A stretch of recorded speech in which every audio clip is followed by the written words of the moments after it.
Entre Macha Merrill et Michel Legrand, c'est une histoire d'amour avec un tout grand A, même si celle-ci aura mis plus de 50 ans à se concrétiser. En effet, le destin les fait se croiser en 1964 à Rio, loin de la France. Il vient de remporter la Palme d'Or pour les Parapluies de Cherbourg. Elle est une des actrices les plus prometteuses de sa génération.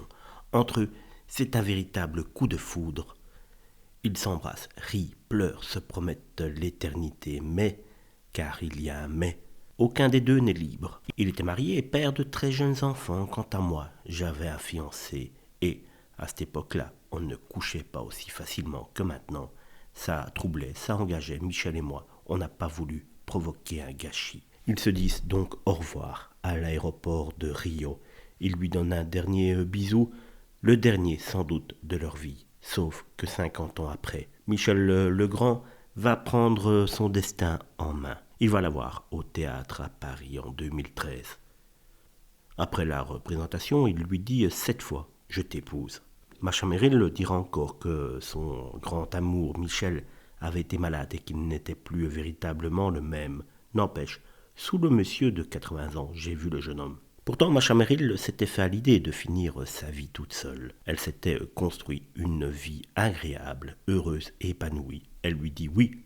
Par amour, il est allé jusqu'à se convertir à la religion orthodoxe de sa femme. C'est à ce moment-là que j'ai enfin compris quelque chose d'essentiel. Pourquoi je m'étais toujours arrangé pour fuir mes hommes et mettre fin à mes histoires, même les plus fortes. J'attendais Michel. Malheureusement, le 26 janvier 2019, Michel Legrand rendait son dernier souffle. Il est resté hospitalisé 3 semaines pour une infection pulmonaire grave. Il a fait une septicémie dont il ne s'est pas remis, déclarait le manager de Michel Legrand.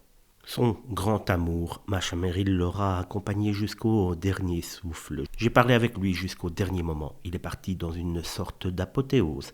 C'est ce qui me console le plus, admet-elle. Un monsieur fatigué, diminué dans un fauteuil, ce n'était pas pour lui. Bien sûr, je suis horriblement triste, mais je ne suis pas abattu, car il a réussi sa vie et sa mort, et c'est sans doute là le principal.